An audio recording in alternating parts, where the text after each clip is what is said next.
Hello dear students, good evening. जय श्री कृष्णा, जय श्री श्याम, जय भोलेनाथ। आप सभी का स्वागत है विकी एजुकेशन के इस ऑनलाइन प्लेटफॉर्म पर। और एक और नई क्लास लेकर के मैं आप सभी के सामने हाजिर हूँ dear students.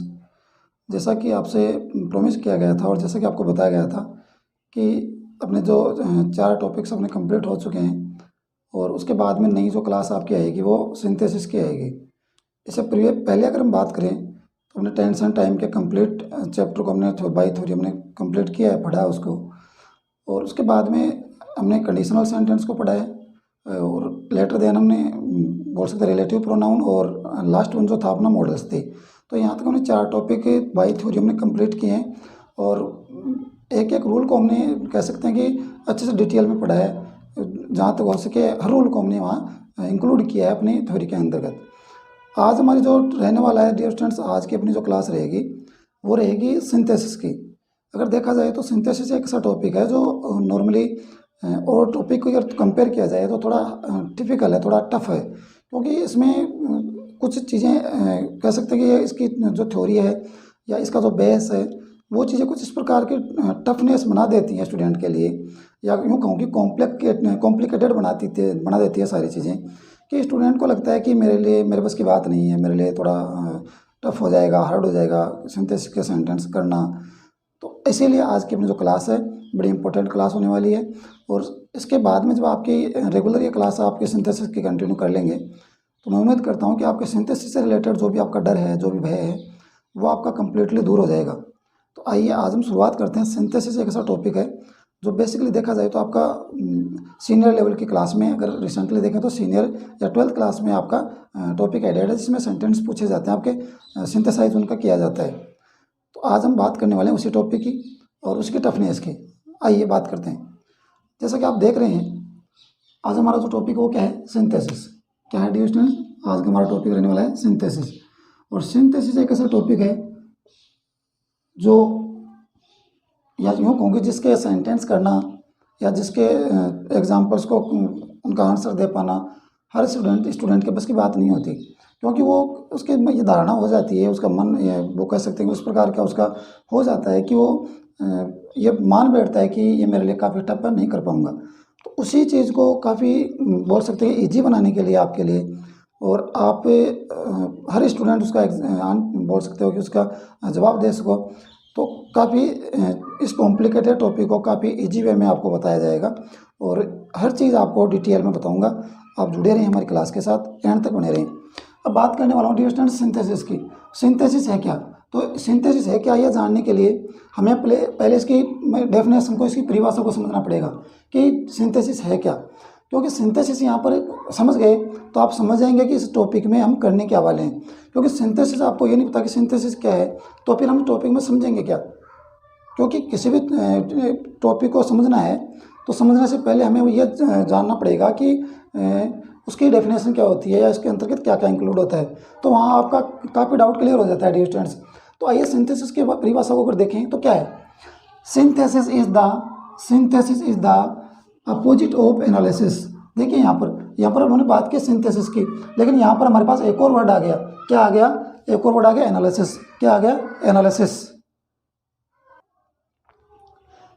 Synthesis the opposite of analysis and means the combination of a number of simple sentences in one new sentence। देखिए डिस्टेंस, ये आपकी जो लैंग्वेज दे रखी है इस लैंग्वेज को मैं आपको इन शॉर्ट में बताना चाहूँगा कि सिंथेसिस द अपोजिट किसका है? एनालिसिस का। अब यहाँ पर एक और नया वर्ड आपके सामने आ गया है। क्या आ गया? एनालिसिस। तो एनालिसिस को हम पहले समझते हैं और उसी के बाद अपनी ये जो है लैंग्वेज, ये हम कहूँगी इस परिभाषा को हम अच्छे से समझ पाएंगे। क्योंकि हमारे पास वर्ड क्या है? हमारे पास एक वर्ड है सिंथेसिस। क्या है? सिंथेसिस है। और दूसरा हमारे पास जो वर्ड है वो क्या है? एनालिसिस। दूसरा वर्ड है एनालिसिस। दोनों वर्ड को समझने की कोशिश करें डियर स्टूडेंट। सिंथेसिस का अर्थ क्या होता है? सिंथेसिस का अर्थ होता है जोड़ना। क्या होता है डियर स्टूडेंट्स? मिक्सअप करना, जोड़ना, मर्ज करना। सिंथेसिस का अगर इन शॉर्ट अगर मैं आपको जवाब देना चाहूँ या रिप्लाई करना चाहूँ कि सिर्फ एक वर्ड में आपको इसका रिप्लाई करना है, तो सिंथेसिस का मतलब जो होता है वो होता है मर्ज करना।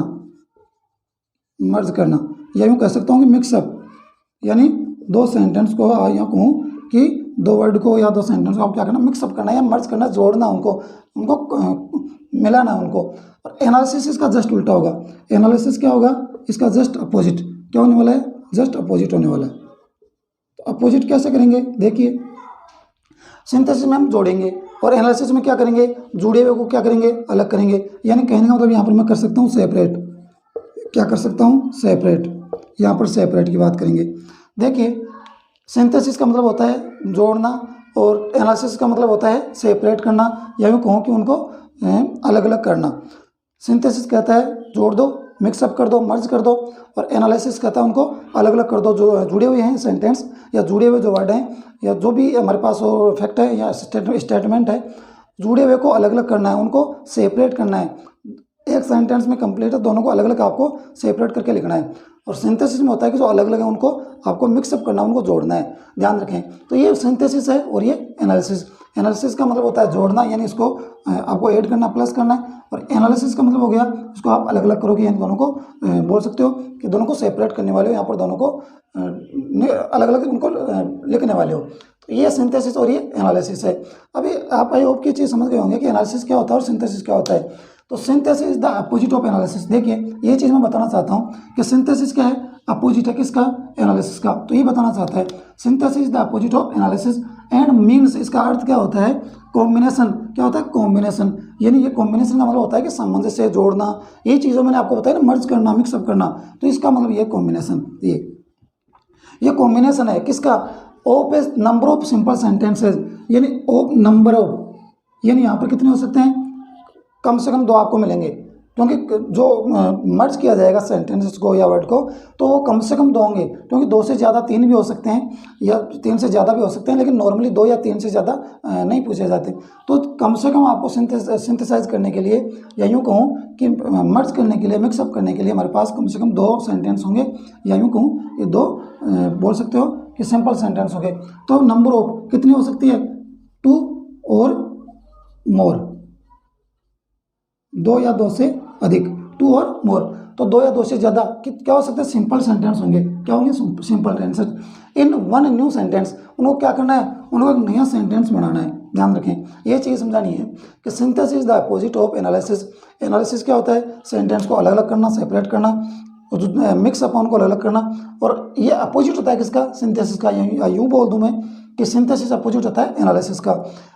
सिंथेसिस में होता है मिक्सअप करना, मर्ज करना, और अपोजिट में एनालिसिस में देखें तो सेपरेट करना या उनको अलग अलग कर देना। सिंथेसिस होता है एक जगह करना और एनालिसिस होता है अलग अलग करना, यूँ समझ लो आप। तो synthesis is the opposite of analysis and means combination of a new A number of simple sentence in one new sentence. यानी कहने का मतलब ये है कि सिंथेसिस ये है कि ऐसी प्रोसेस है सिंथेसिस जिसमें हम दो या दो से ज़्यादा सेंटेंसेस को क्या करेंगे, मिक्सअप करेंगे, उनको मर्ज करेंगे, और मर्ज करने के बाद में उनको एक नया सेंटेंस बनाएंगे। एक नया सेंटेंस बनने वाला है। अब वो हो सकता है कि हम उसमें कुछ एडवर्बियल वर्ड्स का यूज़ कर दें या फिर कुछ कंजक्शन उसमें यूज़ कर सकते हैं। इसके अलावा अपने जो पार्टिसिपल है, पास्ट जो आपके पार्टिसिपल या पास्ट पार्टिसिपल जो भी अपने उनका यूज़ किया जा सकता है। एडवर्बियल अपना वर्ड हो सकते हैं, या फिर इसके अलावा बात करें तो रिलेटिव प्रोनाउन यहाँ पर यूज़ किए जा सकते हैं। तो कुछ वर्ड्स हैं जो कहीं ना कहीं एडवर्बियल अपना वर्ड हो सकता है। तो कुछ ऐसे वर्ड हैं जो किसी एनालिसिस सेंटेंस को सिंथेसाइज करने के काम में आते हैं। तो आप इसी टॉपिक में इन्हीं सभी चीज़ों की चर्चा करेंगे, लेकिन इससे पहले अपने आपके लिए परिभाषा जो है, ये भी कोई डेफिनेशन आपके लिए ज़रूरी थी। तो ध्यान रखें, सिंथेसाइज का मतलब होता है किसी भी सेंटेंस को, या कहूँ कि दो या दो से ज़्यादा सेंटेंस को क्या करना, मर्ज करना, मिक्सअप करना। और अगर एनालिसिस यहाँ पर वर्ड आए तो एनालिसिस का मतलब क्या होता है, जो से मिक्सअप सेंटेंस या मर्ज हैं उनको फिर अलग अलग कर देना, या उनको अलग अलग खोल देना, या उनको सेपरेट कर देना। तो आई होप डियर स्टूडेंट्स की आपको ये परिभाषा समझ में आ गई होगी कि दो या दो से ज़्यादा सेंटेंस को मर्ज करना सिंथेसिस होता है, और उनसे नया सेंटेंस बना देना सिंथेसिस है, और मर्ज किए हुए सेंटेंस को अलग अलग कर देना वो आपका एनालिसिस होता है। तो ध्यान रखें, आपको किस प्रकार से एग्जाम में सेंटेंस होते हैं, आपको एनालिसिस वाला सेंटेंस मिलेगा, यानी आपको सेपरेट सेंटेंस मिलने वाले हैं। कैसे मिलने वाले हैं, सेपरेट। और सेपरेट सेंटेंस दिए जाएंगे और उसके बाद में आपको उसका सिंथेसाइज करना है, या मैं कहूँ कि सिंथेसिस को बनाना है। यानी कहा जाए तो अलग अलग सेंटेंस होंगे और उनको आपको मर्ज करके कुछ एडवर्बियल अपने वर्ड हो सकते हैं, रिलेटिव प्रोनाउन हो सकते हैं, या यूँ कहूँ कि अपने कंजक्शन हो सकते हैं। तो कुछ ऐसे वर्ड का यूज़ करते हुए आपको उसको सिंथेसिस करना है, उसको मिक्सअप करना है, उसको जोड़ना है। तो ये परिभाषा आपके सामने है डियर स्टूडेंट्स। अब बात करता हूँ किस प्रकार से आपके सिंथेसिस क्या होता है और एनालिसिस क्या होता है, दोनों को हमें बाय एग्जाम्पल समझने की कोशिश करते हैं ताकि आप इनको अच्छे से समझ आओ। देखिए डियर स्टूडेंट्स क्या है, आइए कुछ एग्जाम्पल देखते हैं इसमें। देखिए अपने एग्जाम्पल की अगर बात करें तो किस प्रकार से इनको एग्जाम्पल के थ्रू समझते हैं ताकि सिंथेसाइज क्या होता है और एनालिसिस क्या होता है, इन दोनों को समझते हैं ताकि आपको समझ में आ जाए कि क्या है ये वर्ड। जैसे सबसे पहले बात करूँ मैं तो सिंथेसाइज को एनालिसिस में या एनालिसिस को सिंथेसिस में कैसे चेंज करते हैं। जैसे मैं बात करूँ she is rich, she is rich, और यहाँ पर बात करूँ आगे एक सेंटेंस और है, वो है she is not happy.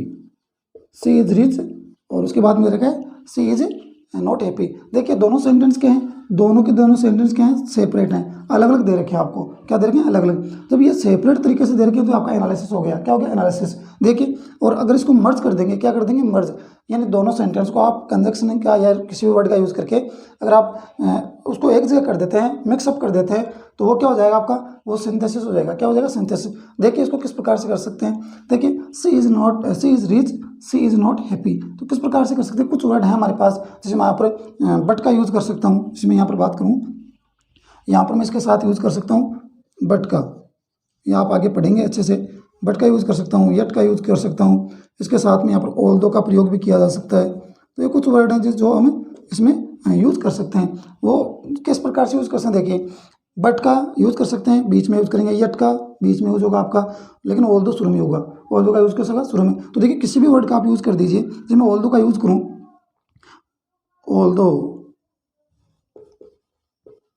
Although she is rich, फिर यहाँ पर कॉमा लगानी है। Although she is rich, she is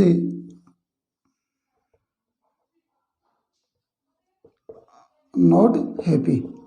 अब देखिए जब पहले सेंटेंस क्या था, सेपरेट था, she is rich, she is not happy, और यहाँ पर आपका फुल स्टॉप लगा हुआ है। तो दोनों सेंटेंस क्या थे, सेपरेट थे, आपका एनालिसिस हो गया। लेकिन ऑल्दो सी इज रिच, फिर यहाँ पर कोमा है, सी इज नॉट हैप्पी। अब देखिए हमने कुछ एडवर्बियल वर्ड का यूज़ कर दिया, या कहूँगे एक एज ए कंजक्शन यहाँ पर यूज़ कर दिया, she is not rich, she is not happy. अब एक सेंटेंस बन गया पूरा, क्योंकि हमने कोमा यूज़ किया, लेकिन पूरा का पूरा एक सेंटेंस बना दिया आगे तक। तो ये आपका क्या हो गया, दोनों सेंटेंस को आपने मर्ज कर दिया, और मर्ज कर दिया तो ये हो गया आपका सिंथेसाइज।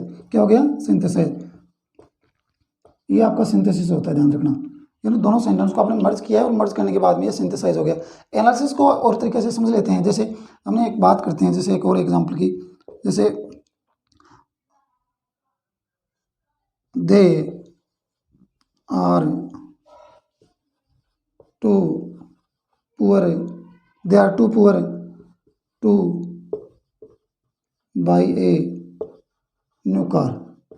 अब देखिए they are too poor to buy a new car, ये क्या है आपका, कंप्लीट एक ही सेंटेंस दे रखा है। तो बोल सकते हैं ये क्या है, सिंथेसिस है। ये क्या है, सिंथेसिस, यानी इसका ऑलरेडी सिंथेसिस किया हुआ है। अब सिंथेसिस किया हुआ है तो आप इसको क्या करना है, इसको एनालिसिस करना है, यानी वापस इसको एक सेंटेंस बना हुआ है, इसको आपको दो सेंटेंस बना करके वापस सेपरेट करके लिखना है। क्या करना है, इसको सेपरेट करना है, अलग अलग करना है। तो कैसे कर सकते हैं इसको, देखिए दे आर, टू के लिए हम यूज़ करते हैं, ध्यान रखिए, टू वेरी के लिए यूज़ करते हैं, तो हमने वापस उठा दिया तो वेरी वापस कर दिया।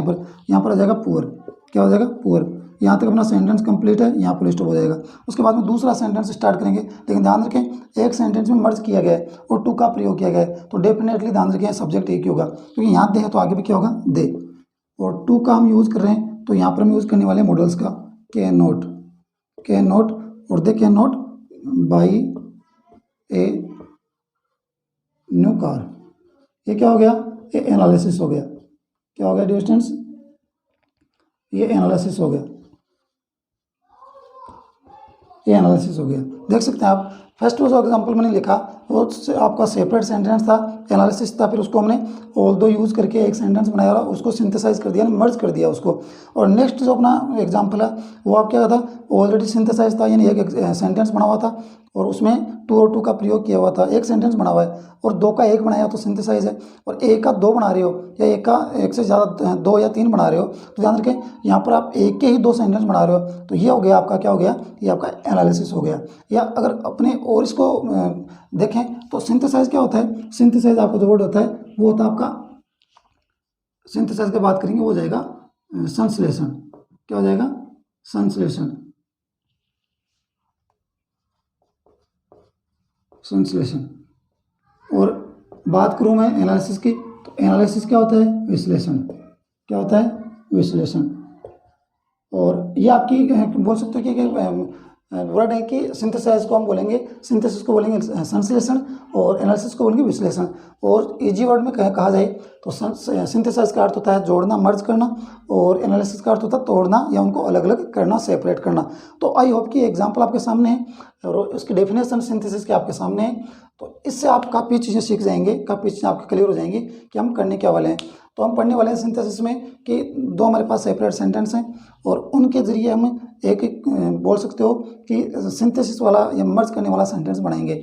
उसके बाद में वो आपके अलग अलग कैटेगरी में बनेंगे। जैसे बात करें सिंपल में बनेंगे, या फिर कंपाउंड में, फिर कॉम्प्लेक्स में, या फिर लास्ट में कंपाउंड कॉम्प्लेक्स भी आपका बनता है, ध्यान रखें। तो उसके बाद में और उसके बाद में उनको कंपेरेटिवली हम पढ़ेंगे कि सिंपल से कंपाउंड कैसे बनाते हैं, कंपाउंड से कॉम्प्लेक्स कैसे बनाते हैं। तो वो कंपाउंड जब कंपेरेटिवली उनको पढ़ेंगे या कंपैरिजन के थ्रू उनको पढ़ेंगे तो तब आपको और अच्छे समझ में आ जाएगा कि एक सेंटेंस से या उनको कह सकते हैं कि उनका सिंथेसाइज कर रखा है, सिंथेसाइज के बाद में और अच्छे से सिंथेसाइज कैसे कर सकते हैं या उनका एनालिसिस कैसे कर सकते हैं, अच्छे से और चीज़ें समझेंगे। लेकिन इससे पहले आप ये डेफिनेशन को देखें और ये आपके सामने एग्जाम्पल है। आई होप कि चीज़ें समझ में आ गई होंगी आपके। अब हम बात करते हैं डिविजन्स, कुछ और इसमें टर्म्स आने वाली हैं क्योंकि आज की अपनी जो क्लास है वो आपकी, मैं चाहता हूँ कि जितने भी टर्म्स इस टॉपिक में हैं वो सारे टर्म्स आपके क्लियर हो जाएं, क्योंकि टर्म्स से आपकी होने वाली टर्मोलॉजी जो आपकी है वो कुछ ऐसी है कि वो आपके वर्ड क्लियर होंगे कि उसका मीनिंग क्या होता है, उसका अर्थ क्या होता है, उसकी परिभाषा क्या होती है। क्योंकि वो चीज़ें आपकी क्लियर होंगी तभी आप उन चीज़ों को समझ पाओगे। तो कुछ अपने पास ऐसे वर्ड हैं, जैसे मैं बात करूँ से अभी सिंथेसाइज किसका करेंगे, हम सिंथेसाइज करने वाले हैं डिविजन्स सेंटेंस का। किसका होगा, सेंटेंस का। और सेंटेंस की भी बात करें तो यहाँ पर सिंथेसाइज होगा आपका सबसे पहले सिंपल सेंटेंस का होगा, उसके बाद में कंपाउंड का और उसके बाद में कॉम्प्लेक्स का होगा, और लास्ट में कॉम्प्लेक्स और कंपाउंड कॉम्प्लेक्स भी होता है। तो ये आपके सिंथेसाइज हम करने वाले हैं प्रोसेस के थ्रू। उसके बाद में इसमें कुछ ऐसे अपने टर्म्स रहने वाले हैं जिसमें बात करूँ मैं, जैसे सब्जेक्ट होता है, प्रेडिकेट होता है, क्लाउज होता है। फिर क्लाउज में हम बात करें तो मेन क्लाउज होता है, या उसके बाद में सबऑर्डिनेट क्लाउज होता है, उसके बाद में कोऑर्डिनेटिंग आपके कंजक्शन होते हैं। तो बहुत सारे आपके टर्मोलॉजी है जो आपको क्लियर होना आपके लिए बहुत ज़रूरी है। तो वो चीज़ें अगर क्लियर हो जाती हैं आपके, तो नेक्स्ट उसके बाद में अपनी जो क्लास आएगी वो आपके लिए और भी हो जाएगी, आप अच्छे से उन चीज़ों को समझ पाओगे। तो आज की अपनी क्लास में उन टर्मोलॉजी को हम क्लियर करते हैं और समझते हैं कि कौन सी टर्मोलॉजी की क्या डेफिनेशन है और किस प्रकार के सेंटेंस उसमें हम समझ सकते हैं या उनका यूज़ कर सकते हैं। तो बात करते हैं नेक्स्ट अपनी जो ये आपकी सिंथेसिस थी, इसकी डेफिनेशन थी। और अब आगे बात करते हैं कि इसमें हम और क्या कर सकते हैं या किस प्रकार की टर्मिनोलॉजी का यूज़ कर सकते हैं। तो आइए नेक्स्ट अपनी टर्मिनोलॉजी क्या होगी बात करते हैं उसकी। देखिए डियर स्टूडेंट्स, हम बात करने वाले हैं अब जो टर्मिनोलॉजी जिसकी हम बात कर रहे थे, और अब हम सिंथेसिस की जो डेफिनेशन वो हमने समझ ली है। अब हम बात करने वाले हैं इस साइड के थ्रू कुछ और टर्मिनोलॉजी को समझने की। देखिए हम सिंथेसिस कर रहे हैं और सिंथेसिस क्या है, सिंथेसिस ऑफ सेंटेंस, यानी सिंथेसिस किसका होगा, सेंटेंस का। ये मैंने आपको जस्ट थोड़ी देर पहले आपको बताया है कि सिंथेसिस क्या होने वाला है, सेंटेंसेस का।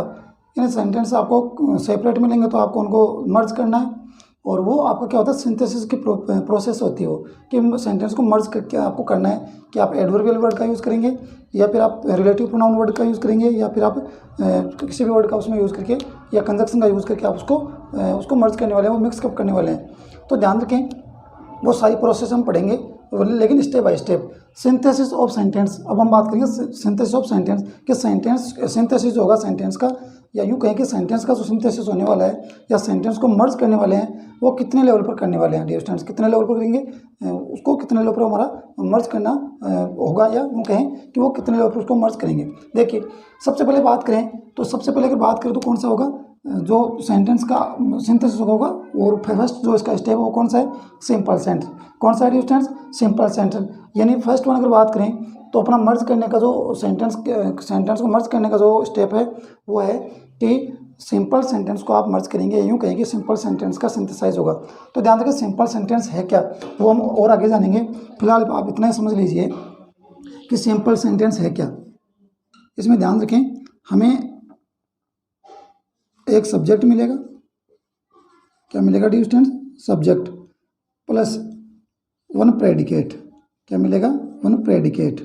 अभी क्या टर्मोलॉजी है इनको समझेंगे, अभी भी समझेंगे, पहले आप ये देख लीजिए कि एक बार इनको बता देता हूँ कि है क्या। सिंपल सेंटेंस में क्या मिलेगा हमें, सब्जेक्ट एक ही मिलेगा, सब्जेक्ट सेंटेंस दो होंगे हमारे पास, लेकिन उनमें क्या मिलेगा, या यूँ कहें कि जो सेंटेंस होगा हमारे पास सिंपल सेंटेंस, उसमें क्या होगा, उसमें सिंपल सेंटेंस में हमें एक सब्जेक्ट मिलने वाला है और एक प्रेडिकेट मिलने वाला है, यानी एक सेंटेंस में हमें एक ही सब्जेक्ट मिलेगा और एक ही प्रेडिकेट मिलेगा, ये ध्यान रखें। और उसके बाद में कंपाउंड सेंटेंस की बात करें, तो कंपाउंड सेंटेंस की बात करें तो हमें यहाँ पर क्या मिलने वाला है, ध्यान रखें। तो यहाँ बात करें कंपाउंड सेंटेंस की बात करें तो यहाँ पर हमें क्लाउज मिलेंगे, क्या मिलेंगे डिस्टेंस, क्लाउज। और क्लाउज कैसे मिलेंगे, यहाँ पर बात करें तो यहाँ पर मिलेंगे हमें टू और मोर, टू और मोर क्लाउज। अब ये क्लाउज क्या है इसको भी समझेंगे, टू और मोर क्लाउज यानी दो हो सकते हैं या दो से ज़्यादा, टू और मोर क्लाउज, ध्यान रखें, दो या दो से ज़्यादा इसमें हमें क्लाउज मिलेंगे। लेकिन कौन से क्लाउज मिलेंगे उसकी बात करेंगे, ध्यान रखें, यहाँ पर हमें कौन से क्लाउज मिलेंगे, यहाँ पर मिलेंगे टू या टू प्लस, दो या दो से ज़्यादा मेन क्लाउज, क्या मिलेंगे, मेन क्लाउज। यहाँ पर बात करें मेन क्लाउज की, यहाँ पर जो हमें सेंटेंस मिलेगा, यूँ कहें कि जो क्लाउज मिलेगा वो कौन सा मिलेगा, मेन क्लाउज मिलेगा। ये टर्मिनोलॉजी हम आगे जिक्र करने वाले हैं, इसलिए एक बार चार्ट को देख लीजिए कि कंपाउंड में जो कंपाउंड सेंटेंस में वो क्लाउज मिलेंगे वो कौन से मिलेंगे, वो हमें मिलने वाले हैं दो या दो से ज़्यादा मेन क्लाउज, या मेन क्लाउज को हम बोलने वाले हैं डिस्टेंस प्रिंसिपल क्लाउज। इसी को क्या बोलते हैं, इसी मेन क्लाउज को हम बोलते हैं प्रिंसिपल क्लाउज, क्या बोलते हैं, प्रिंसिपल क्लाउज, प्रिंसिपल। और इसी को बोल सकते हैं मेन क्लाउज को प्रिंसिपल क्लाउज, और इसी को हम बोल सकते हैं इंडिपेंडेंट क्लाउज,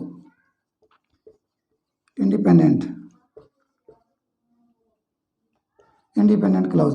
तो मेन क्लाउज, प्रिंसिपल क्लाउज या मेन क्लाउज, ये आपके, या इंडिपेंडेंट क्लाउज, ये आपके एक ही क्लाउज के नाम होते हैं। कॉम्प्लेक्स की बात करें तो कॉम्प्लेक्स में किस प्रकार के आपके क्लाउज होने वाले हैं, ध्यान रखें। कॉम्प्लेक्स जो अपना जो सेंटेंस जिसको हम मर्ज करने वाले हैं उसमें किस प्रकार के आपके बोल सकते हैं कि किस प्रकार के आपके क्लाउज बनेंगे, तो ध्यान रखें। यहाँ पर क्लाउज की बात करें तो एक क्लाउज तो आपका रहने वाला है डिस्टेंस मेन क्लाउज, क्या रहने वाला है, यही मैं कहूँ कि यहाँ पर होने वाला है one main clause, main clause या प्रिंसिपल क्लाउज जो भी आपका है उसको हम बोल सकते हैं। एक तो मेन क्लाउज होगा, और एक मेन क्लाउज के अलावा ध्यान रखें यहाँ पर हो सकता है दो, हो सकता है दो मेन क्लाउज मिले, तो ध्यान रखें एक भी मिल सकता है या दो, एक क्लाउज भी मिल सकता है या दो। लेकिन कौन से क्लाउज मिलेंगे ध्यान रखना, वो मिलेंगे आपको सबऑर्डिनेट, कौन से मिलेंगे, सबऑर्डिनेट, ये मिलने वाले हैं सबऑर्डिनेट क्लाउज। अब सबऑर्डिनेट क्लाउज क्या होता है ये भी समझ लीजिए। सबऑर्डिनेट क्लाउज की बात करें तो ऊपर आपने जैसे बात की अभी, यहाँ पर क्या है, इंडिपेंडेंट क्लाउज है। जब मेन क्लाउज आपका इंडिपेंडेंट हो गया तो सबऑर्डिनेट क्लाउज क्या हो जाएगा, ये आपका हो जाएगा डिस्टेंस, ये आपका होने वाला है डिपेंडेंट, क्या होने वाला है, डिपेंडेंट, ये आपका डिपेंडेंट क्लाउज होने वाला है, डिपेंडेंट क्लाउज। तो देखिए एक बार इन चीज़ों को एक बार दोबारा समझ लीजिए।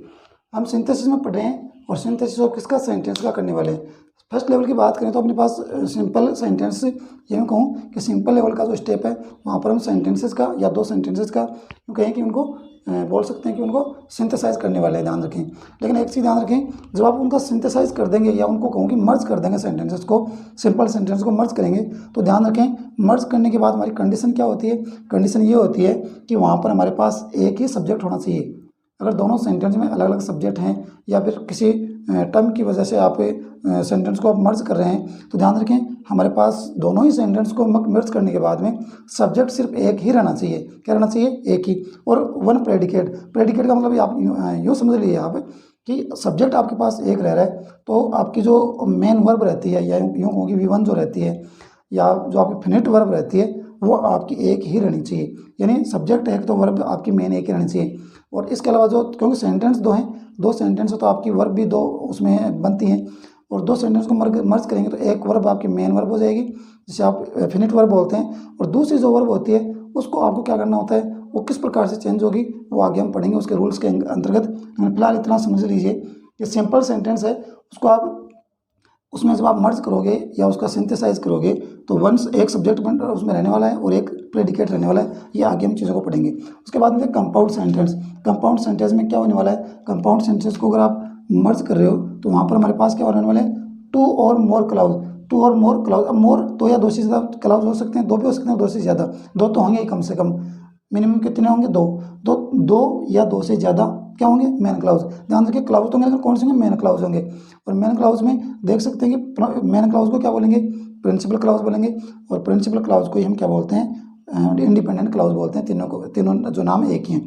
और अगर इसके बाद में कॉम्प्लेक्स सेंटेंस, तो कॉम्प्लेक्स में क्या होने वाला है, कॉम्प्लेक्स में बात करें तो यहाँ पर तो दो आपके मेन क्लाउज बन रहे थे, यहाँ पर एक ही मेन क्लाउज होगा। कितना होगा, मेन क्लाउज एक। मान लीजिए आपके पास दो सेंटेंसेज हैं, सेपरेट है, तो एक अगर उसमें मेन क्लाउज है तो दूसरा क्या है, दूसरा सबऑर्डिनेट है। यानी एक सेंटेंस आपका इंडिपेंडेंट है, यूँ कहूँ कि प्रिंसिपल है, तो दूसरा आपका जो क्लाउज होने वाला है वो आपका होने वाला है सबऑर्डिनेट, या उसी को अपनी भाषा में बोल दें कि डिपेंडेंट या आश्रित बोल सकते हैं, निर्भर बोल सकते हैं। ये आप इस चार्ट के थ्रू देख सकते हैं। इसके अलावा एक और इसमें स्टेप होती है डिस्टेंस, जिसमें हम सेंटेंस को सिंथेसाइज कर सकते हैं, और वो स्टेप होती है आपकी सेकंड और थर्ड को मिला करके, यानी कंपाउंड कॉम्प्लेक्स भी बनती है। और वो आपकी उसमें बनती है कि उसमें आप आपके उसमें जो बोल सकते हैं कि जो मेन वो आपके मेन क्लाउज है या प्रिंसिपल क्लाउज है वो आपके, और सबऑर्डिनेट क्लाउज है, उनकी संख्याएं बढ़ जाती हैं वहाँ पर उनके सेंटेंसेज में, तो उनके वो अलग रूल हैं, उनको अलग तरीके से हमें समझना पड़ेगा। आगे वन बाय वन उनको समझेंगे अच्छे से। फिलहाल आप इतना समझ लीजिए कि सिंपल सेंटेंस आप सब्जेक्ट उसका मर्ज करोगे तो या सिंथेसाइज करोगे तो सब्जेक्ट एक रहेगा और प्रेडिकेट एक रहेगा, और प्रेडिकेट आप यूँ समझ लीजिए कि मेन वर्ब एक रहने वाली है। कंपाउंड का मतलब ये समझ लीजिए कि कंपाउंड सेंटेंस क्या है, कंपाउंड में दो मेन क्लाउज रहने वाले हैं, या दो से ज़्यादा भी हो सकते हैं, टू और टू प्लस मेन क्लाउज रहेंगे। मेन क्लाउज को हम प्रिंसिपल क्लाउज बोलते हैं या इंडिपेंडेंट क्लाउज बोलते हैं। कॉम्प्लेक्स सेंटेंस की बात करें तो मर्ज करेंगे तो क्या हमारे पास टर्म्स रहने वाली हैं। यहाँ पर टर्म्स की बात करें तो एक आपका मेन क्लाउज रहेगा, और उसके बाद में एक या दो आपके क्या रहने वाले हैं, सबऑर्डिनेट क्लाउज रहने वाले हैं। सबऑर्डिनेट क्लाउज को हम क्या बोलते हैं, डिपेंडेंट क्लाउज बोलते हैं। तो आई होप कि ये आपको चीज़ें समझ में आ रही होंगी।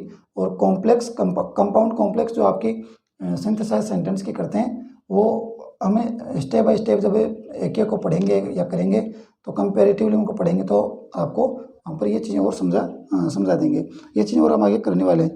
तो अब हम one by one in terminology को समझेंगे कि सब्जेक्ट क्या होता है, प्रेडिकेट क्या होता है, इसके अलावा क्लाउज क्या होता है, मेन क्लाउज क्या है, और सबऑर्डिनेट क्लाउज क्या होता है। ये सब चीज़ें हम समझ लेते हैं वन बाय वन। तो आइए हम बात करते हैं वन बाय वन, एक एक एग्जाम्पल के थ्रू वन बाय वन एक एक को हम समझने की कोशिश करते हैं और एक एक की टर्मिनोलॉजी को जानने की कोशिश करते हैं। तो आइए सबसे पहले बात करते हैं हम सिंपल सेंटेंस की। इसकी बात करेंगे स्टूडेंट्स, सबसे पहले सिंपल सेंटेंस की बात करते हैं। देखिए स्टूडेंट्स, अब हम बात कर लेते हैं अपनी टर्मिनोलॉजी को। और फर्स्ट अपनी जो टर्म है वो क्या है, सिंपल सेंटेंस। क्योंकि हम सिंथेसाइज करेंगे तो फर्स्ट वन जो सिंथेसाइज करने वाले हैं वो किसका करेंगे, सिंपल सेंटेंस का करेंगे। तो ध्यान रखिए सिंपल सेंटेंस में जब हम सिंथेसाइज कर देते हैं या यूँ कहूँ कि अपनी प्रोसेस को अंजाम दे देते हैं तो किस प्रकार के सेंटेंस हमारे सामने होंगे। क्या होगा स्टूडेंट्स, इसकी डेफिनेशन को देखिए। It has one subject and one predicate. कहने का मतलब ये है कि जब आप किसी सेंटेंस का सिंथेसाइज करने वाले हैं तो सिंपल सेंटेंस में अगर आप उसको चेंज कर देते हैं या यूँ कहूँ कि आप उसको सिंथेसाइज कर देते हैं तो वहाँ पर हमारे सामने जो टर्म्स आएगी या कंडीशन आएगी वो ये होगी कि हमारे सिंपल सेंटेंस में क्या हो जाएगा, सिर्फ एक सब्जेक्ट होगा। क्या होगा, एक सब्जेक्ट। हो सकता है कि सेंटेंस अलग अलग हों लेकिन एक अलग अलग सेंटेंस होने के बावजूद भी क्या हो जाएगा, सब्जेक्ट हमारे पास क्या हो जाएगा, एक होने वाला है। क्या होने वाला है स्टूडेंट्स, एक। उसके बाद में देखिए वन प्रेडिकेट। क्या होगा, वन प्रेडिकेट, एक प्रेडिकेट बन जाएगा। अब प्रेडिकेट क्या है, सब्जेक्ट क्या है, ये आप समझेंगे। अभी हम कुछ एग्जाम्पल की बात कर लेते हैं ताकि एग्जाम्पल के थ्रू समझेंगे तो आपको और अच्छे समझ में आ जाएगा। देखिए जब मैं बात करूँ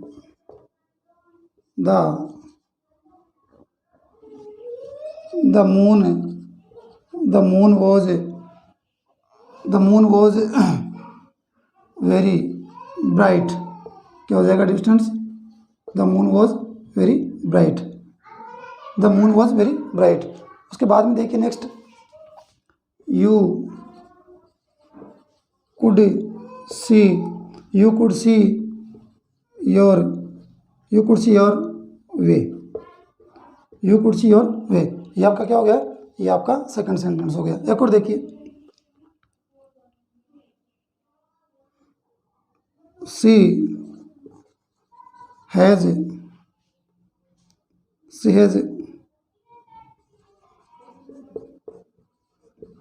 कंप्लीटेड हर प्रोजेक्ट। हमारे सामने कुछ एग्जाम्पल है किसके, सिंपल सेंटेंसेस की। देखिए, it has one subject and one predicate. ध्यान रखें, अब सब्जेक्ट तो क्या है और प्रेडिकेट क्या है ये समझने की कोशिश कीजिए। ये कि सब्जेक्ट क्या होता है और प्रेडिकेट क्या होता है ये समझाने के लिए आपके सामने ये एग्जाम्पल है। देखिए, सब्जेक्ट क्या होता है, सब्जेक्ट किसी सेंटेंस में वो पार्ट होता है जो मेन पार्ट उस सेंटेंस का जो होता है, या यूँ कहें कि जो डूअर होता है या किसी कार्य को अंजाम देने वाला सेंटेंस में होता है, उसको हम सब्जेक्ट यूज बोल सकते हैं। तो ध्यान रखें, the moon was very bright. तो अब यहाँ देखें तो बात क्या करेंगे, सब्जेक्ट कौन है, तो बात करें सब्जेक्ट कौन है, द मून। द मून क्या है, सब्जेक्ट। और उसके बाद में देखें तो दूसरे सेंटेंस में हमारे पास सब्जेक्ट क्या है, यू, क्या है, यू। और लास्ट वन में क्या है, सी। ध्यान रखें, तीनों ही सेंटेंस में हमें सब्जेक्ट कौन मिल रहा है, यहाँ पर द मून मिल रहा है, उसके बाद में नेक्स्ट में यू मिल रहा है, और लास्ट वन में क्या मिल रहा है, सी। ये क्या मिल रहे हैं, ये तीनों की तीनों क्या है हमारे पास, ये सब्जेक्ट है, क्या है, सब्जेक्ट। उसके बाद में देखिए, अब इन सब्जेक्ट के अलावा जो पार्ट बच जाता है डियर स्टूडेंट्स, देखिए ये इस द मून के अलावा जो पार्ट बच गया, ये आगे वाला यू के बाद में बच गया कुड सी योर वे, उसके बाद में उसका हैज़ कंप्लीटेड हर प्रोजेक्ट। ये सब्जेक्ट के अलावा जो पार्ट बच जाता है, सब्जेक्ट के अलावा जितना भी शेष पार्ट बच गया, जो रिमेनिंग पार्ट है वो कंप्लीट क्या कहलाता है, वो पूरा का पूरा कहलाता है प्रेडिकेट। क्या कहलाता है, प्रेडिकेट। क्योंकि सब्जेक्ट को हम हटा दें तो सब्जेक्ट के अलावा जो पार्ट बच गया वो आपका प्रेडिकेट कहलाता है। और सब्जेक्ट आपका जो आपके सेंटेंस के स्टार्टिंग में दे रखा है यहाँ पर, तो यहाँ पर ये आपका सब्जेक्ट है, और आगे का जो पार्ट बच गया, सब्जेक्ट के अलावा जो पार्ट बच जाता है एक सेंटेंस में, वो आपका प्रेडिकेट कहलाता है। तो ध्यान रखें, जब आप सिंपल सेंटेंस को सिंथेसाइज कर देते हैं या सिंपल सेंटेंस में सिंथेसाइज कर देते हैं किसी सेंटेंस को, तो वो आपका क्या कहलाता है, वो आपका बोल सकते हैं कि आपका वन सब्जेक्ट और वन ऑफ प्रेडिकेट के थ्रू आपका सिंपल सेंटेंस बन जाता है सिंथेसाइज करने के बाद में। तो ध्यान रखें, अगर मैं दोनों सेंटेंस को मर्ज करने की कोशिश करूं, क्योंकि अगर मैं पहले ऊपर वाले दोनों सेंटेंस की बात करूं, इनको मर्ज करने की बात करूंगा, तो इनको मर्ज करूंगा तो ध्यान रखें वहाँ पर हमारे पास केवल एक ही बोल सकते हैं कि उसमें सब्जेक्ट रहना चाहिए और एक ही प्रेडिकेट रहना चाहिए। दोनों को मिक्सअप करने के बाद में एक ही सब्जेक्ट रहना चाहिए, ये आपको ध्यान रखना है। तो ये होता है सब्जेक्ट, द मून, और ये आपका सब्जेक्ट, और आगे का पार्ट क्या है, आगे का पार्ट प्रेडिकेट है। तो अब इसको अगर हम मर्ज करना चाहें तो किस प्रकार से कर सकते हैं, और क्या सब्जेक्ट और क्या इसमें प्रेडिकेट बनेगा, वो प्रोसेस हम आगे जानने वाले हैं डियर स्टूडेंट्स। उसके बाद में देखिए डियर स्टूडेंट्स, हम बात करने वाले हैं कंपाउंड सेंटेंस की। और कंपाउंड सेंटेंस की जो टर्मोलॉजी है, वो उसकी डेफिनेशन क्या है, वो क्या कहती है, आइए उसकी बात करते हैं। इसकी डेफिनेशन को देखें तो क्या हो जाएगा, देखिए a compound sentence is made of two or more principal or main clause। ये हमने जस्ट थोड़ी देर पहले आपको एक चार्ट बनाकर दिखाया था। तो चार्ट में जिक्र किया था कि जो कंपाउंड सेंटेंस है वो आपका उसमें क्या होता है, उसमें दो मेन क्लाउज रहने वाले हैं। कितने रहने वाले हैं स्टूडेंट्स, टू और मोर प्रिंसिपल या मेन क्लाउज, दो तो उसमें कम से कम रहेंगे। तो कम से कम या मिनिमम दो आपके प्रिंसिपल क्लाउज या मेन क्लाउज रहने वाले हैं। और क्या होता है उसमें, जॉइन टुगेदर, वो जुड़े हुए होते हैं साथ, किसके साथ जुड़े होते हैं, बाय ए कोऑर्डिनेटिंग कंजक्शन। कोऑर्डिनेटिंग कंजक्शन क्या होता है, अभी आपको बताऊंगा। कोऑर्डिनेटिंग कंजक्शन यह होता है कि जैसे आपके पास दो मेन क्लाउज हैं, क्या है डिस्टेंस, मेन क्लाउज। अब मेन क्लाउज को आप जिस कंजक्शन से भी जोड़ेंगे, या जो भी कंजक्शन आप उसको जोड़ने के लिए यूज़ करने वाले हैं, तो वो कंजक्शन दोनों सेंटेंस को सेपरेटली रखेगा, वो दोनों को मिक्सअप नहीं करेगा। आप जिस भी कंजक्शन का आप यूज़ करेंगे वो सेंटेंस को दोनों को सिंथेसाइज तो कर देगा, लेकिन सिंथेसाइज करने के बाद में दोनों सेंटेंस का अर्थ होगा वो कम्प्लीटली दोनों का कह सकते हो कि सेपरेट रहने वाला है दोनों का अर्थ, या दोनों सेंटेंस कंबाइंड हो जाएंगे, जुड़ जाएंगे, दोनों सेंटेंस को जोड़ने का जो काम कर रहे हैं वो कोऑर्डिनेटिंग होते हैं। क्या होते हैं?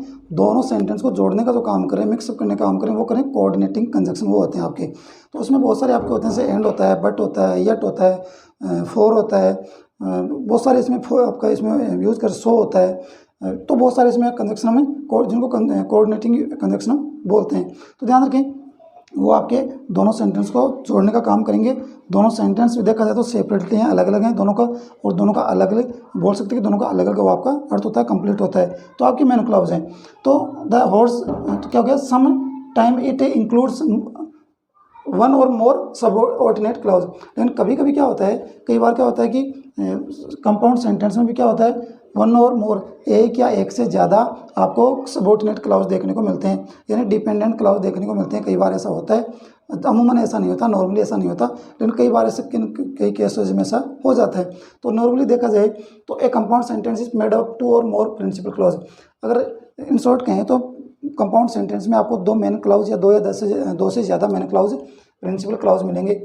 और क्या करेंगे, वो किसी कोऑर्डिनेटिंग कंजक्शन से वो आपके होंगे, जुड़े होंगे, किसे कोऑर्डिनेटिंग कंजक्शन से वो जुड़े होंगे। कभी कभी उसमें क्या होता है, समटाइम्स इंक्लूड्स वन और मोर कोऑर्डिनेट क्लॉज, कई बार उसमें कोऑर्डिनेट क्लॉज भी जुड़ जाता है। तो सबऑर्डिनेट क्लॉज क्या होता है, सबऑर्डिनेट क्लॉज तो हम आगे जिक्र करने वाले हैं, इसको समझने वाले हैं कि सबऑर्डिनेट क्लॉज क्या होगा, इसकी भी डेफिनेशन आगे पढ़ेंगे। तो ये आपकी परिभाषा है, ये आपकी डेफिनेशन है कंपाउंड क्लॉज की।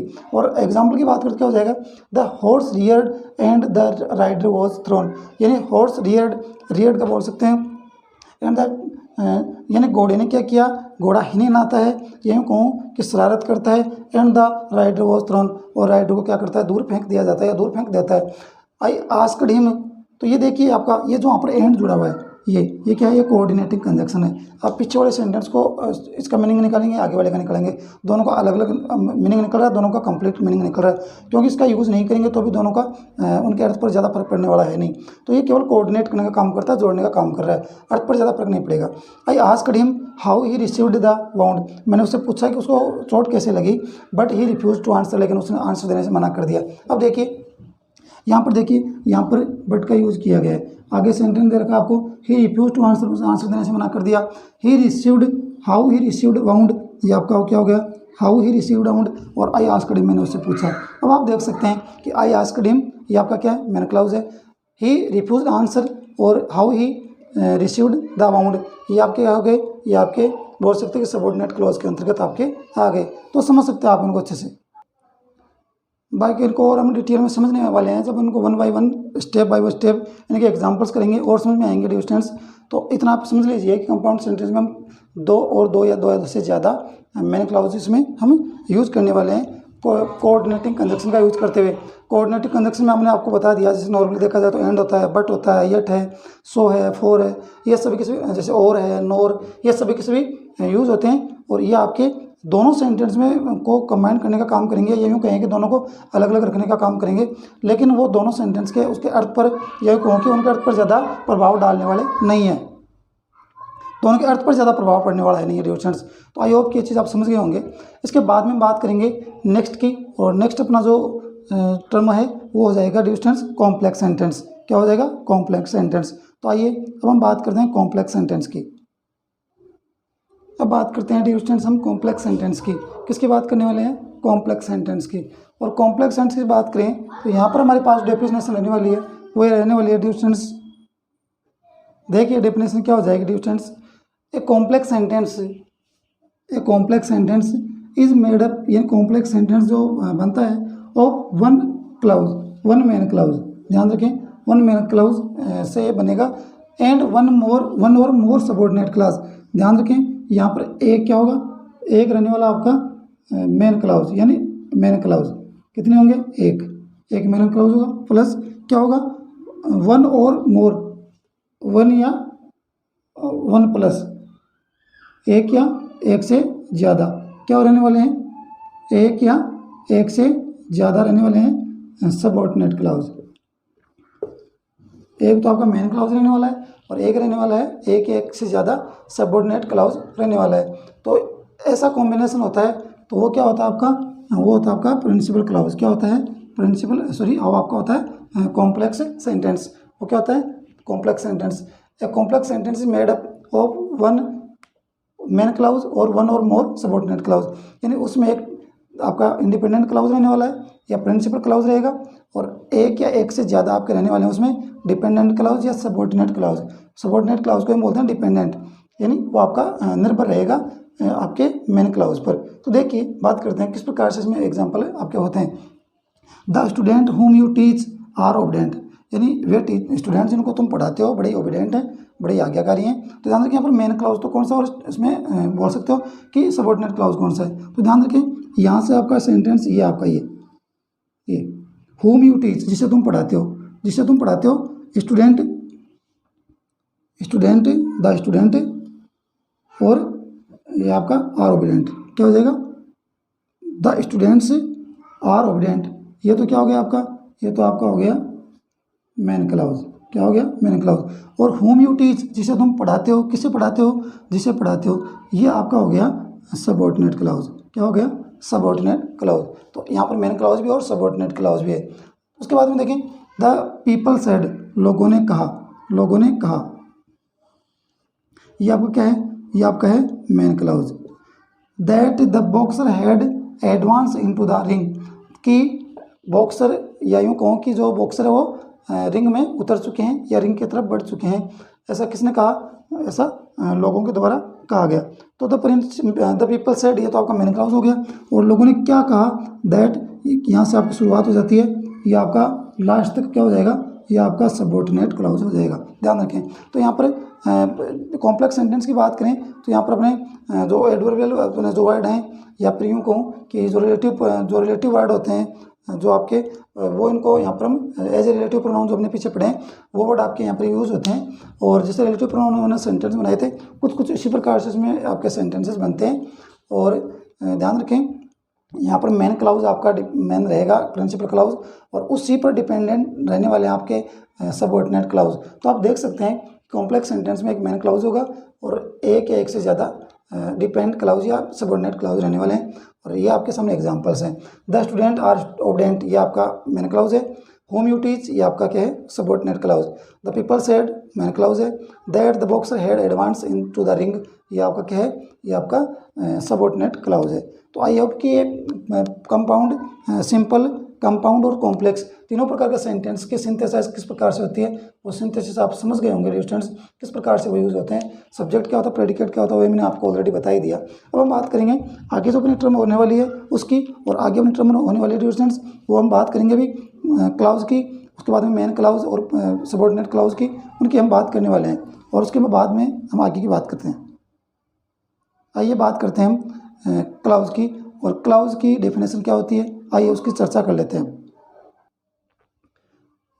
उसके बाद देखिए स्टूडेंट्स, हम बात करने वाले हैं क्लाउज की। और क्लाउज अपना जो टर्म है वो क्या है, उसका क्या डेफिनेशन होने वाला है, और किस क्लाउज हम बोलते हैं किसे हैं, क्या उसकी परिभाषा रहने वाली है। देखिए बात करते हैं एक ग्रुप ऑफ वर्ड्स, क्या है? ग्रुप ऑफ वर्ड्स, यानी कुछ इसमें वर्ड जुड़ने वाले हैं, कुछ वर्ड रहने वाले हैं।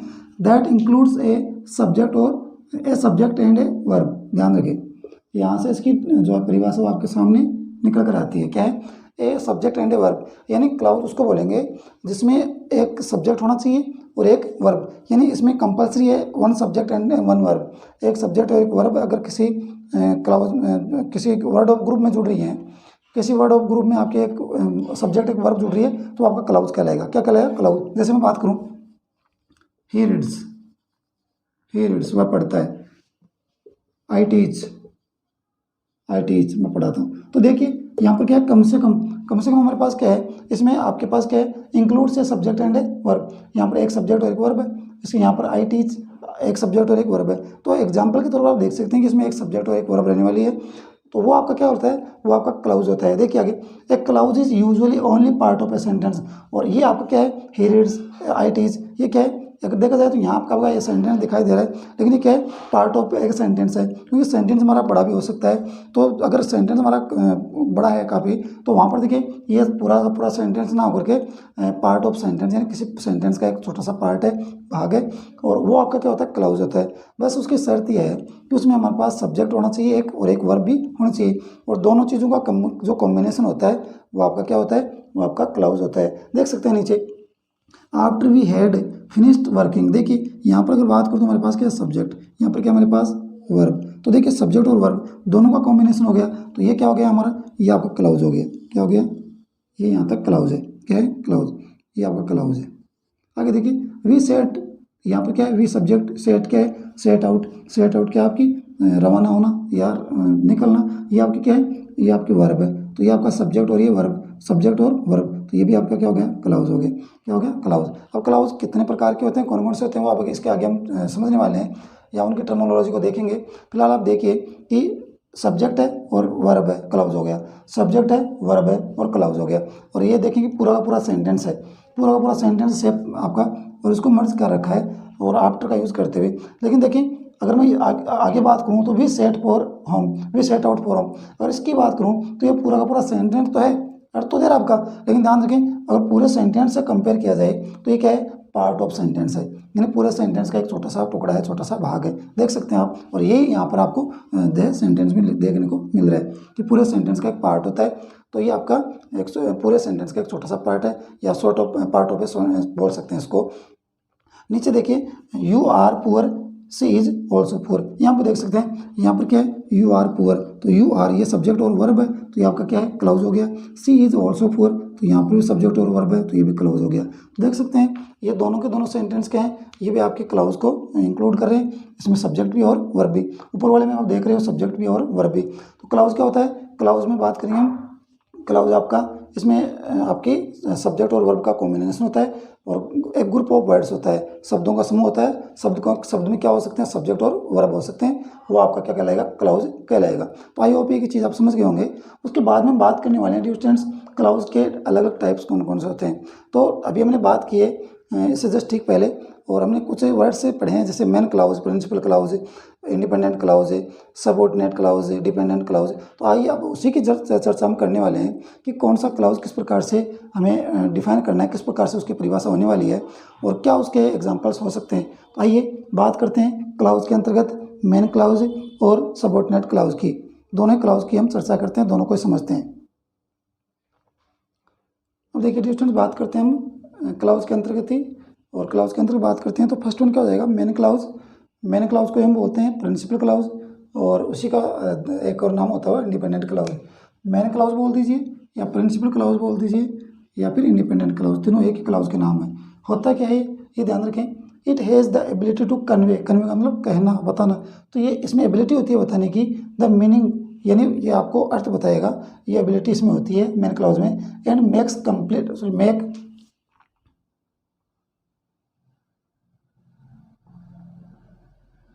Make complete sense even if taken separately from the sentence. यानी कहा जाए, मिक्स हो जाएगा ये, complete sense even if taken separately from the sentence. अगर देखा जाए कि ये इसमें एबिलिटी होती है कि वो पूरा का पूरा आपको मीनिंग देगा, अर्थ देगा। अगर उसका पूरा अर्थ होगा वो तो कंप्लीट ठीक है, इवन इफ इसके बावजूद भी अगर उसको दो सेंटेंस है और दोनों को कंबाइन कर रखा है तब तो आपको कंप्लीट सेंस देंगे। लेकिन दोनों को सेपरेट कर दिया जाए, दोनों को एनालिसिस कर दिया जाए, दोनों को अलग अलग कर दिया जाए, तो ऐसे स्थिति में भी दोनों सेंटेंस क्या देंगे, अपना पूरा पूरा अर्थ देने वाले हैं या कंप्लीट अर्थ देने वाले हैं। A subject and a verb are required to form a main clause. Main clause की किसकी ज़रूरत होती है, मेन क्लाउज के लिए एक सब्जेक्ट की ज़रूरत होती है, इसके अलावा एक वर्ब की ज़रूरत होती है एक मेन क्लाउज को बनाने के लिए। कहने का मतलब एक हमारे पास एक सब्जेक्ट और एक मेन वर्ब है, तो वो हमारा मेन क्लाउज में उसको इंक्लूड करेंगे, या यूँ कहेंगे वो पूरा अर्थ देगा। चाहे वो आपका उसका सिंथेसिस कर रखा है तब भी वो पूरा अर्थ देगा, और उसका सिंथेसिस नहीं कर रखा यानी वो एनालिसिस के अकॉर्डिंग है, वो सेपरेटली है, तो उसमें भी हम क्या करेंगे, सेपरेटली अगर देखेंगे तो वहाँ पर भी उसका पूरा या कंप्लीट सेंस अर्थ निकलने वाला है। तो इन शॉर्ट अगर मैं कहूँ तो मेन क्लॉज, प्रिंसिपल क्लॉज या इंडिपेंडेंट क्लॉज उस सेंटेंस को या पार्ट ऑफ सेंटेंस को हम कहेंगे जिसके में एक सब्जेक्ट या एक वर्ब रहने वाली है, और एक सब्जेक्ट और एक वर्ब रहते हुए वो अपना सेंटेंस सिंथेसिस हो या ना हो, दोनों ही परिस्थिति में अपना पूरा और सही अर्थ देगा। वो क्या हो जाएगा, वो अपना मेन क्लाउज हो जाएगा। इसका जस्ट अपोजिट हम करेंगे सबऑर्डिनेट क्लाउज में, जहाँ हम बात करेंगे कि उसमें जो सेंटेंस होगा वो पूरा अर्थ नहीं देगा, यानी अगर उसको सेपरेट कर दिया जाए उसको सिंथेसिस के अलावा अगर बात करें, सिंथेसिस से उसको बाहर निकाल दिया जाए, सेपरेट कर दिया जाए, तो वो पूरा अर्थ नहीं दे पाएगा, बल्कि वो डिपेंड होता है किस पर, वो आपका बोल सकते हो कि डिपेंड रहता है वो आपका मेन क्लॉज पर या प्रिंसिपल क्लॉज पर।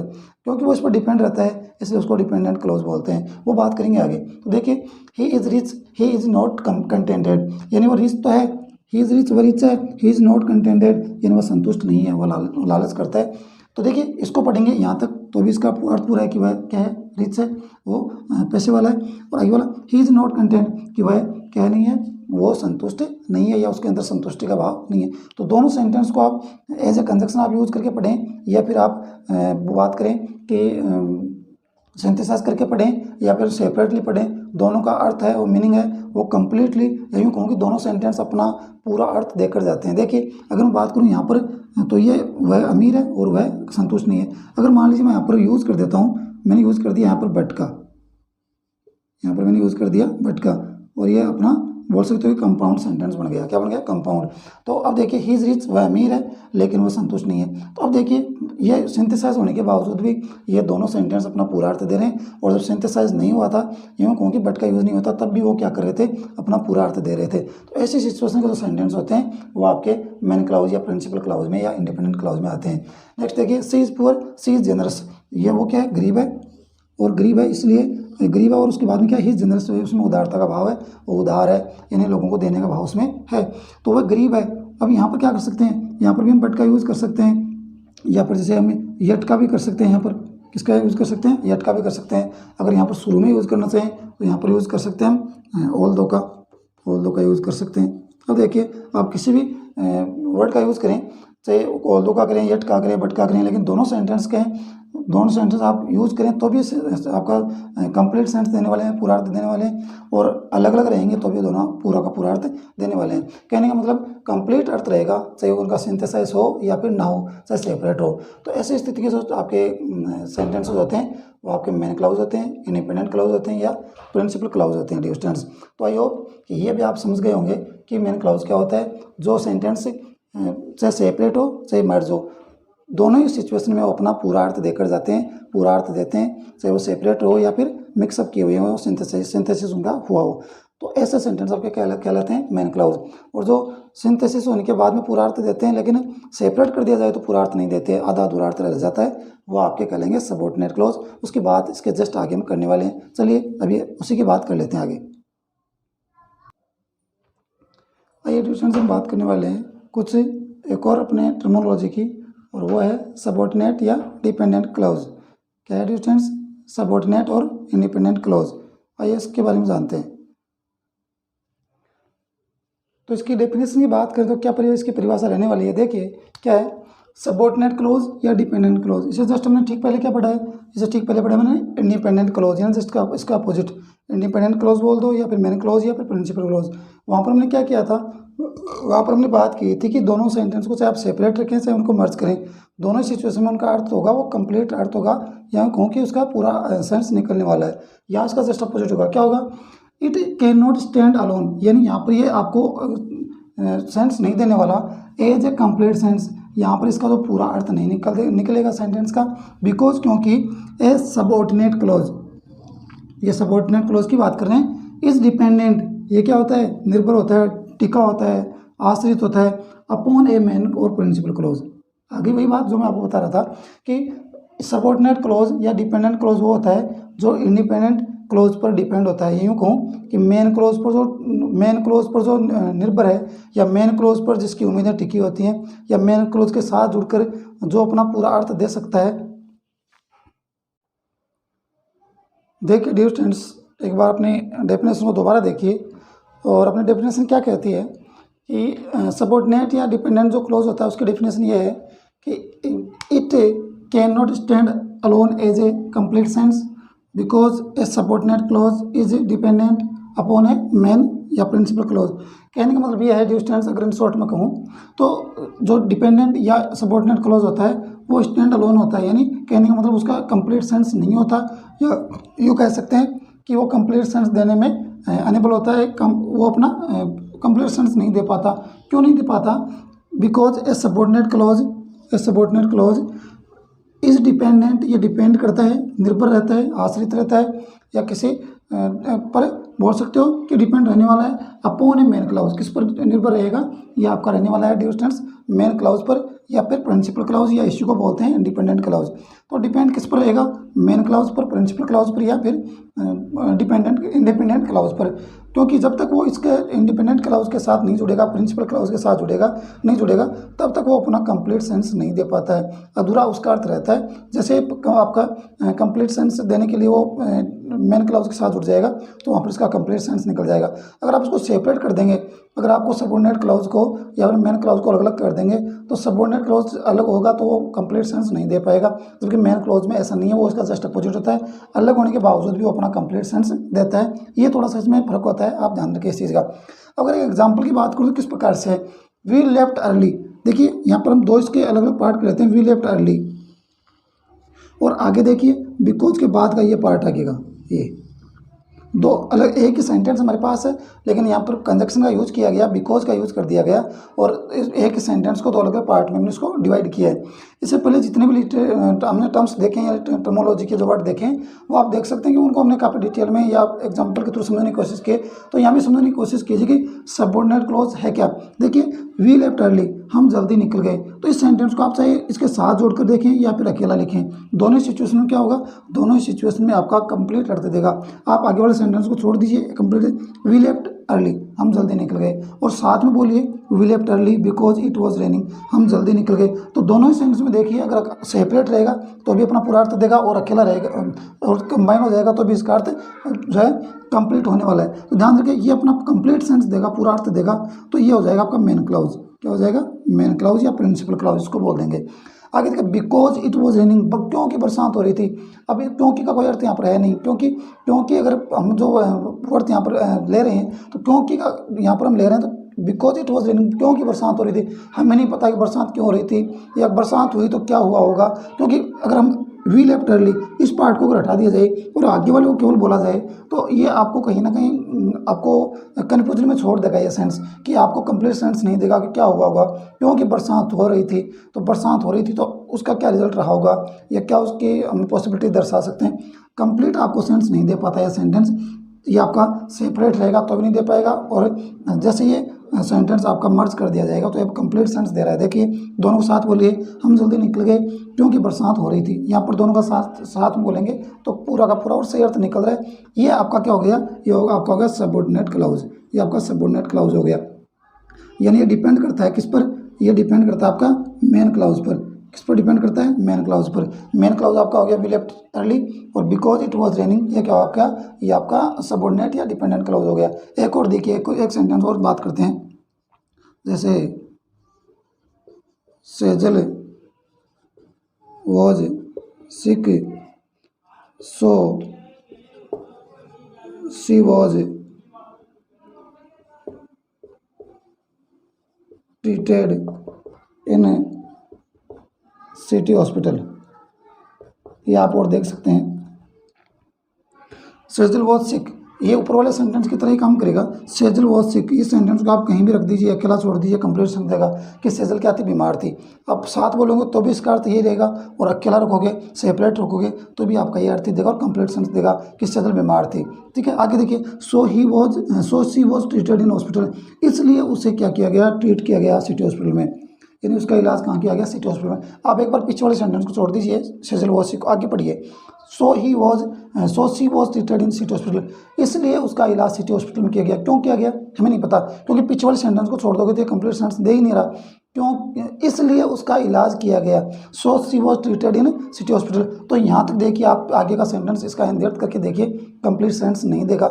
जैसे ये सेंटेंस आपका सेजल वॉज सिक जुड़ गया, कंप्लीट सेंटेंस दे देगा। कैसे, सेजल बीमार थी इसलिए उसका इलाज सिटी हॉस्पिटल में किया गया। तो ये आपका क्या है, ये आपका मेन क्लॉज है या इंडिपेंडेंट क्लॉज है। इसे किसी की हेल्प की जरूरत नहीं होती, ये अपने आप में पूर्ण होता है। जैसे अकेला रहे, चाहे किसी के साथ जुड़कर रहे, तो ये अपना सेंस पूरा लेकर आता है। जबकि ये क्या होता है, ये डिपेंड करता है किस पर, मेन क्लाउज पर या प्रिंसिपल क्लाउज पर। तो ये आपका क्या हो गया, सबऑर्डिनेट क्लाउज हो गया। कौन सा हो गया, subordinate clause. I hope dear students ये चीज़ आप समझ गए होंगे, सबऑर्डिनेट क्लाउज क्या होता है और डिपेंडेंट क्लाउज या इंडिपेंडेंट क्लाउज क्या होता है। क्योंकि सबऑर्डिनेट क्लॉज को हेल्प की ज़रूरत होती है, मदद की ज़रूरत होती है। वो निर्भर करता है किस पर, प्रिंसिपल क्लॉज या मेन क्लॉज पर। और मेन क्लॉज की बात करें तो मेन क्लॉज क्या होता है? मेन क्लॉज वह sentence part of the sentence होता है जो अपना खुद का अर्थ लेकर आता है, खुद का कंप्लीट अर्थ लेकर के आता है, चाहे वो सेपरेट रहे, अकेला रहे, या फिर वो किसी सेंटेंस के साथ सिंथेसाइज होकर के मर्ज होकर आए। दोनों सिचुएशन में वो आपका कंप्लीट सेंटेंस देता है। तो यही दोनों में फ़र्क होता है, सबऑर्डिनेट और आपका मेन क्लॉज में। तो आई होप कि चीज़ समझ गए होंगे।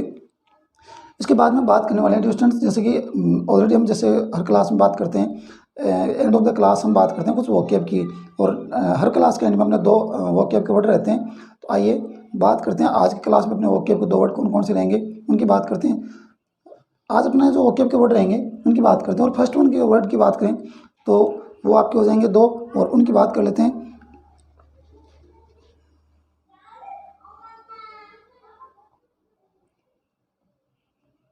आज की अगर वोकैब की बात करें और अपने वोकैब के 2 वर्ड्स की बात करने वाले हैं, तो फर्स्ट अपना जो वर्ड है वो हो जाएगा डियर स्टूडेंट्स डिस्टिंग्विश्ड। क्या हो जाएगा? डिस्टिंग्विश्ड। फर्स्ट अपना जो वर्ड है वो क्या है? डिस्टिंग्विश्ड है।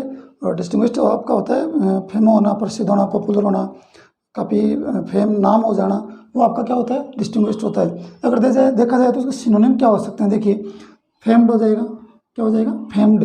फेम का अर्थ भी क्या होता है? फेम होता है आपका पॉपुलर होना। वेल नोन हो जाएगा। उसके बाद में क्या हो जाएगा? उसके बाद में पॉपुलर हो जाएगा। पॉपुलर के बाद में एमिनेंट है। एमिनेंट के बाद में रिनाउंड, और रिनाउंड के बाद में लास्ट वन दे रखा है सेलिब्रेटेड। क्या दे रखा है? सेलिब्रेटेड। ये सभी डिस्टिंग्विश्ड या प्रसिद्ध या विख्यात के क्या है? सिनोनिम। एंटोनिम की बात करूँ तो क्या हो जाएगा?